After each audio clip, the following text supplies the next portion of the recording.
to Locally Sourced. I'm Armanda Familetti. Hearing from people who have lived through the same difficult experiences can often be very helpful. Tonight we're going to be talking about the transformative power of peer-to-peer support. Welcome, Alison, Megan, and Debra. Hello. Thank you. So, Alison, you work at CoveCare Center here in Carroll. Can you tell us something about what CoveCare does and what you do there? Sure. CoveCare is a private not-for-profit agency in Carmel, and we serve people with mental health issues and with substance use issues. We have over 20 programs. We have care management programs, a mental health clinic, services for people with more serious mental health challenges, children's services. We serve from children to seniors, so kind of something for everyone in the county. My role, I am the Vice President of Strategic Initiatives, so I help to develop and implement new services and business models. I write grants. I get program licenses. I oversee our interns, so a little bit of everything. And I'd like to believe that I also carry on our mission and culture of really providing person-centered treatment to all we serve. So you said you get program licenses. What does that mean? Well, for our mental health programs and our substance use programs, in order to provide these services, you have to get licenses from the governing body. So we have to apply for these licenses so that we can serve people. The governing body is? Office of Mental Health for mental health programs. Is that Office for the state? Yes, and Office of Alcohol and Substance Use Services for our substance use services. Okay. So Megan, welcome. Thank you. So tell me, what does the Mental Health Association in Putnam do, and what do you do there? So I'm the executive director at the Mental Health Association in Putnam County, and we're a small private not-for-profit, and we do a lot of community education. We do a lot of peer support, and we also do a lot of outreach. So I think we're a perfect complement to CoveCare because they do the clinical treatment piece, and then we kind of, are the perfect complement as far as services that people still need, but don't fall under the umbrella of their services. So. And you're the executive director, so you do everything there, or? I do a lot. Yeah, I love my job. It's never boring. I don't do the same thing every day. I think my favorite part of my job is being out in the community, talking with people, and hearing their stories and trying to find ways that we can provide support and connect them to the things that they need. Okay. So CoveCare and the Mental Health Association, are you about the same age? You said you've been there for 20 years, right? Mm-hmm. I've been there for 20 years. Our agency is actually 21 years old. We did privatize 21 years ago. So, our agency incorporated in 1993, and I came to the agency in 97. So we've been around for a long time. Yeah. Okay. And so the reason you're both here today from two different agencies is because you have recently formed an affiliation. We did. And so you're going to tell us something about what does that mean, an affiliation? So, as Megan said, we have long been community partners and really enjoyed working with each other. And then in beginning of this year, we formed a formal affiliation, a legal affiliation, so that we get to really leverage the strengths of each organization a little more formally. Mm-hmm.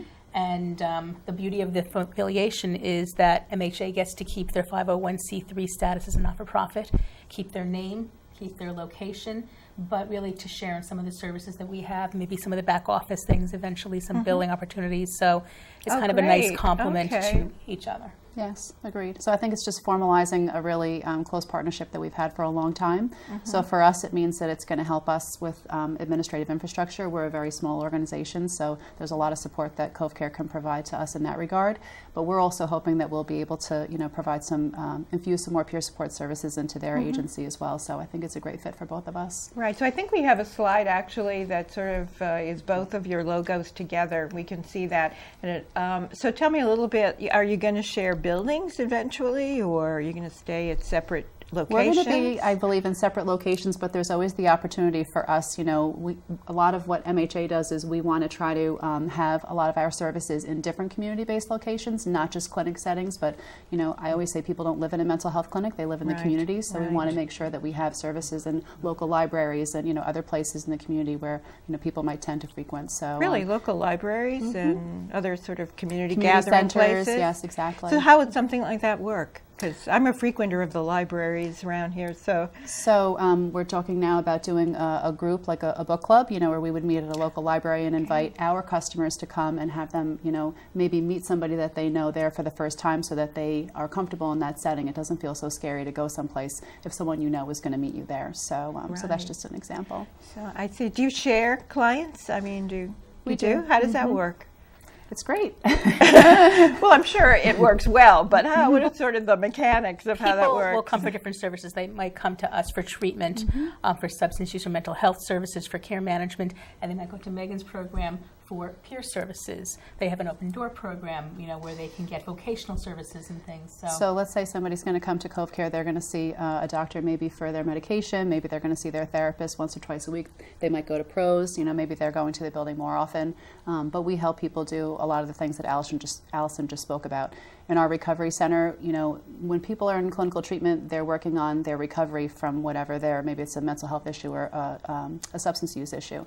When they come to us, we want to know, what's going to help them as a person. What do they need to really recover? What are their personal goals? Do they want to make more friends? Do they want to go back to school? Do they want to get a job? Do they want to, learn a new skill, take up a hobby, volunteer somewhere in the community? So those are the things that we can really spend time with people working on in partnership, in tandem with the clinical work that they're doing, perhaps at CoveCare.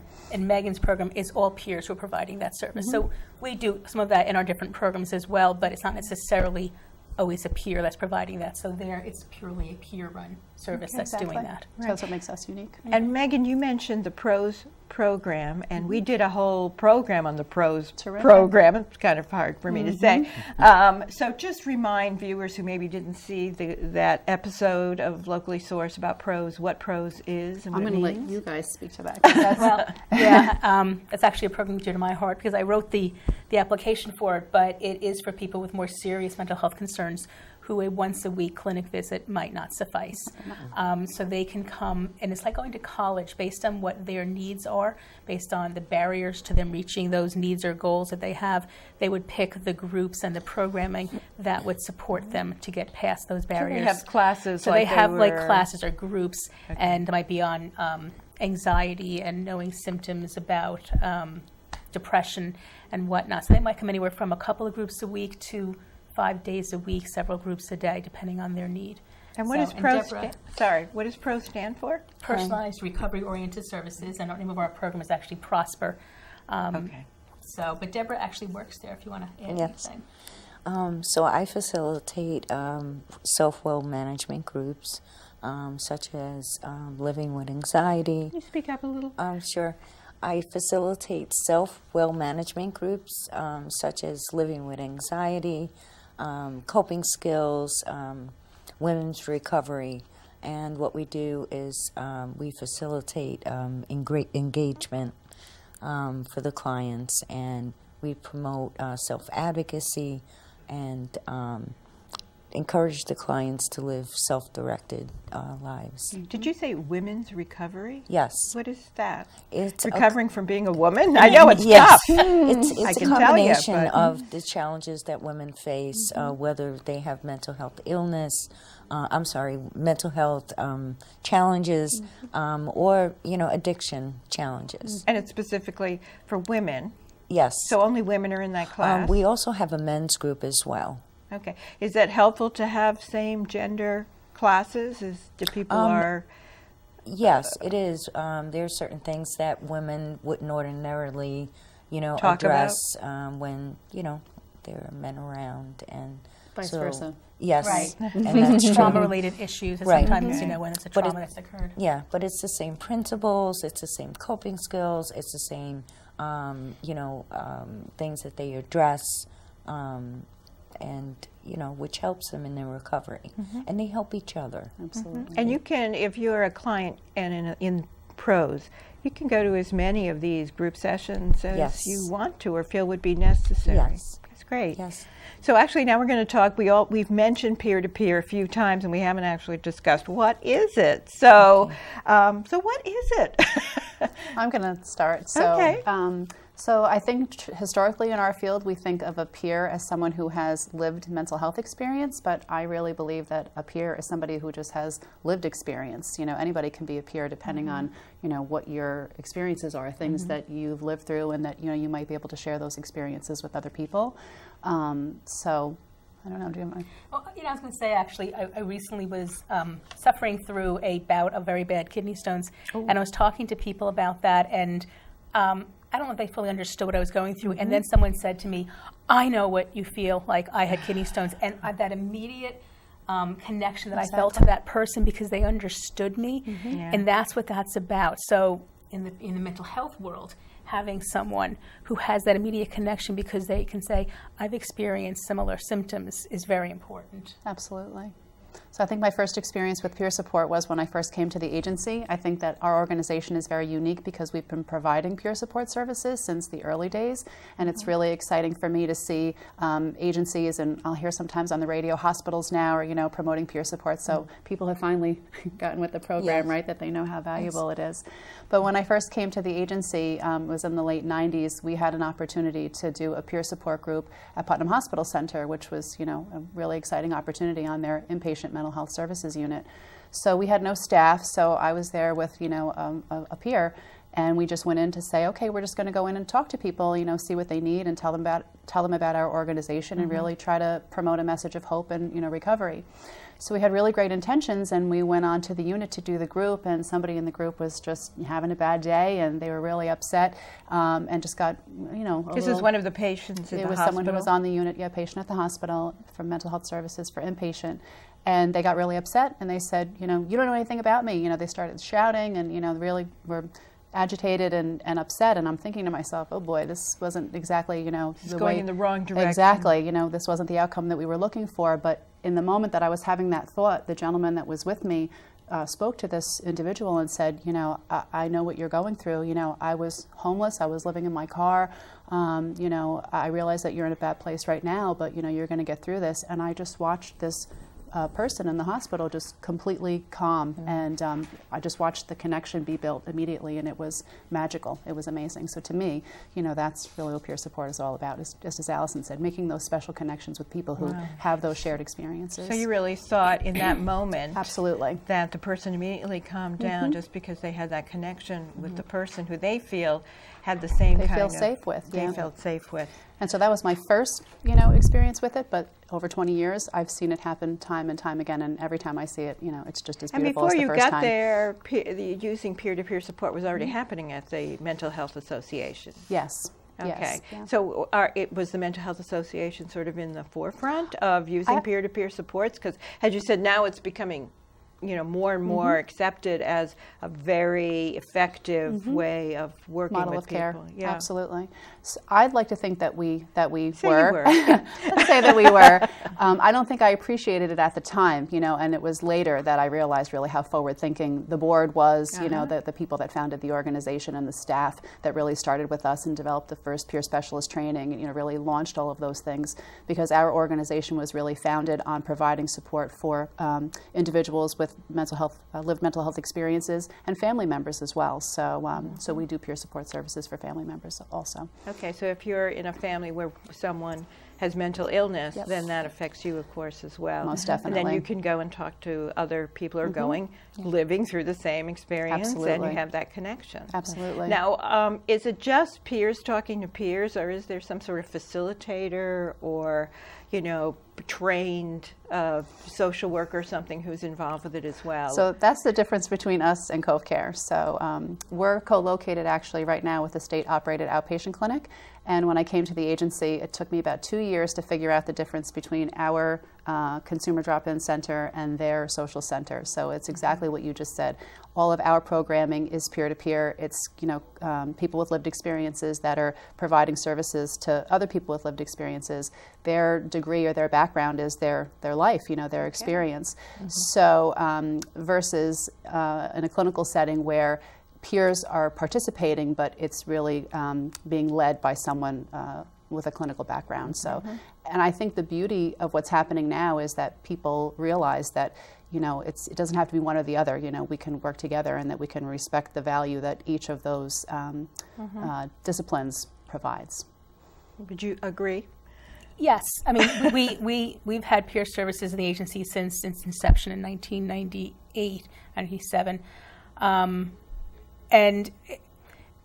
in the clinical programs, it's a clinician who is leading the programs, but like Debra, when she talks about her role, she is in there and she is alone with that person. Peers, first of all, are trained, so we should know that it's not just having that experience that's enough to make you a peer specialist, because not everyone has the skills to do that. So peers have to go through training, and actually Megan's program does provide training for peers, and then they get certification these days, where they actually have to take a certification course and have a certification.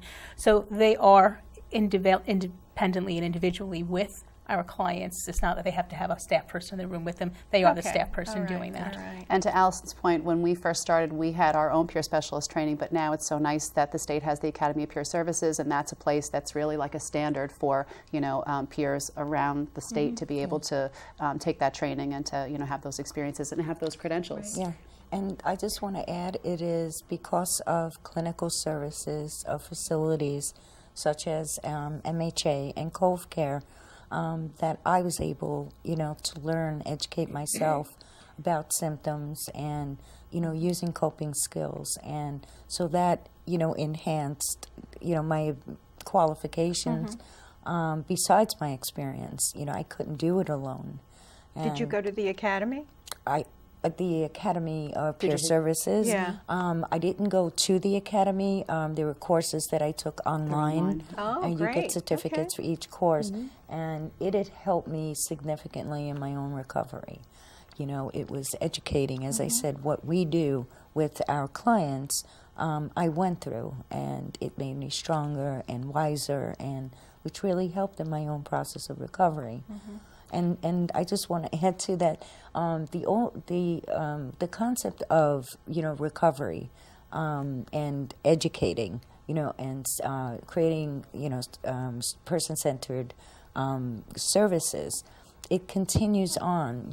I think now there's more educating police, law enforcement, educating doctors who have been in practice for many years, and encouraging them, and the new clinicians that are coming aboard to provide person-centered services, to see these clients as people, and not to be defined by, their diagnosis. Absolutely.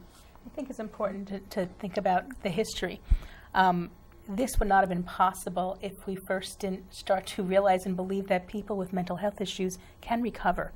And not necessarily be cured, although some people are, but you're not going to place someone with severe symptoms in this kind of position. So you have to believe in recovery. Yes. And there have been, I'm sure, many wonderful advocates throughout the years, but really in the 80s this began to gel with Boston University, who created this psychiatric rehabilitation program based on the belief that people, even with serious mental health issues, can and do recover.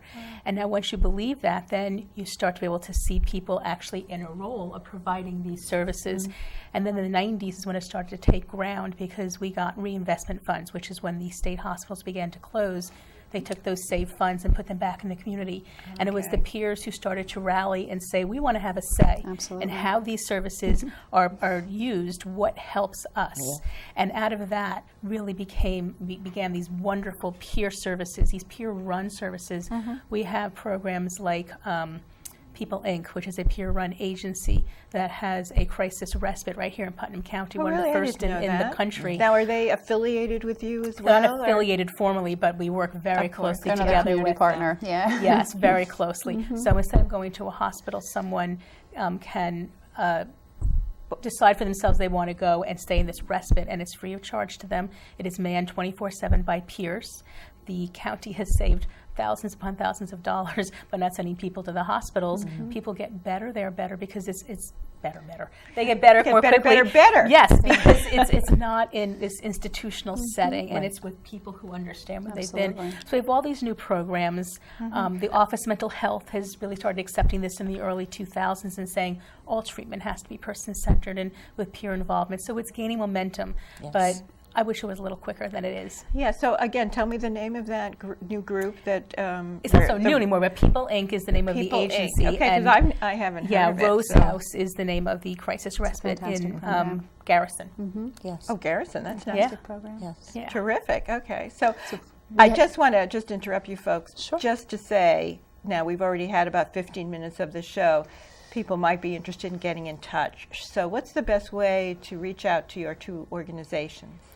For us, they can call us, and the number is 225-2700. They can go to our website, CoveCareCenter.org, or they can go to some Facebook. So many different ways. I think that's going to be on the screen in a little bit. Yes, but. I'm sure it's been on the screen a few times, Okay. but I just want to hear it. And Megan? So same for us. People can call us. We have, through our recovery center, we have a warm line where someone can call and speak to a peer. As opposed to a hotline? Correct. Yes. Okay. So they can contact us at 845-278-7600, and if they press 0, they'll be put in touch with one of our recovery coaches. People can also go to our website, which is mhaputnam.org, and as Alison said, we're also on Facebook. So, but we welcome people to come in and stop in and visit the recovery center. It's a welcoming place, and just to sit and talk with us. And as Debra said, it's just very important that our care is person-centered. We have a motto: nothing about us without us. We want to make sure that what we're doing is what somebody really needs, not what we think that they need. So. Okay, that's great. There's also community resources that refer clients to us. Department of Social Services, hospitals, obviously upon discharge, and so they've been very helpful. Okay. Actually, Debra, we didn't really go into what your role and your title is there, so tell us about that. So I'm a peer specialist. I facilitate self-wellness groups, such as living with anxiety, coping skills, and what we do is we enhance empowerment, self-advocacy, and we,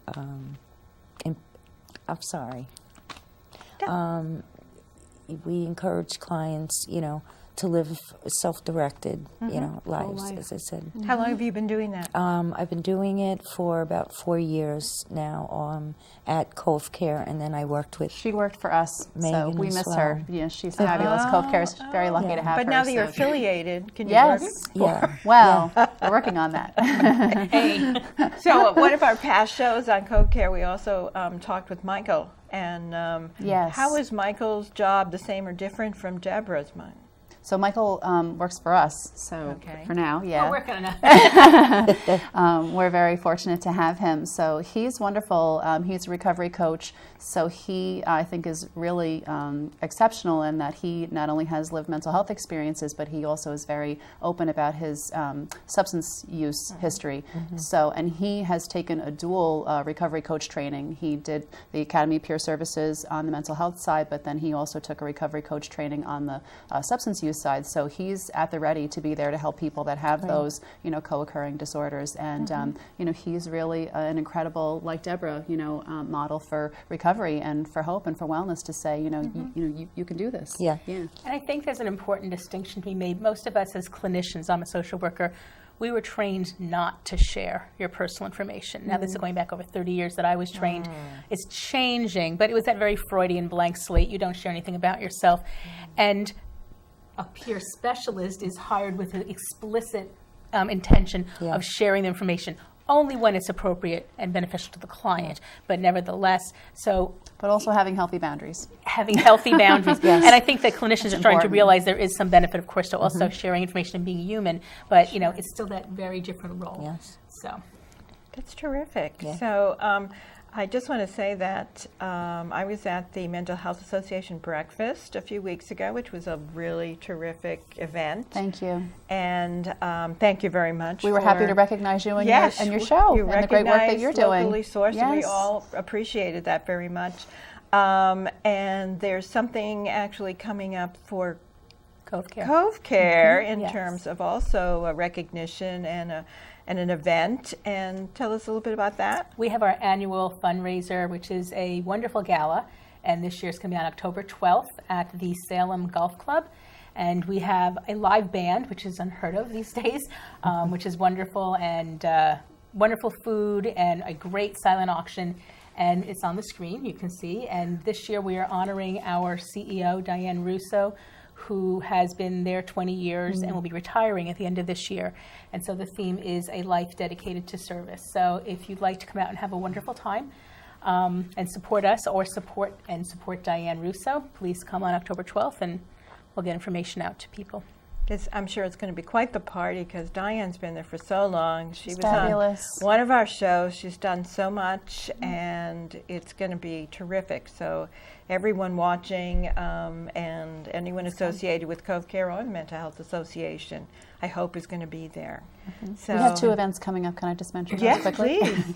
So we have an annual costume gala that we'll be having on October 24th. We have it over at the Putnam County Kind of Golf a Course. Halloween costume Yes, gala? it actually is. We give prizes. It's a lot of fun. It's not a lot of stuffy speeches. It's just a great place for people to come. And we have a live band as well.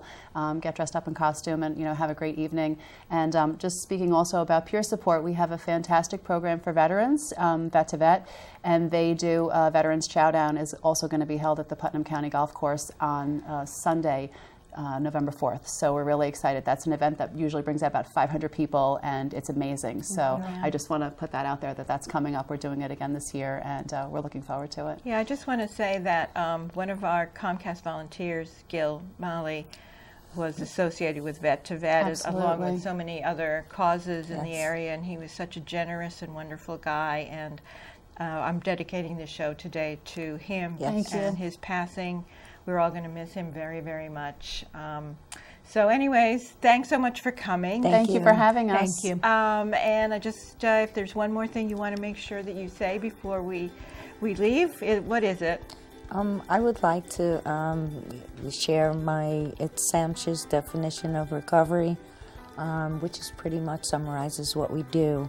And the definition of recovery is a process of change through which individuals improve their health and wellness, live a self-directed life, and strive to reach their full potential.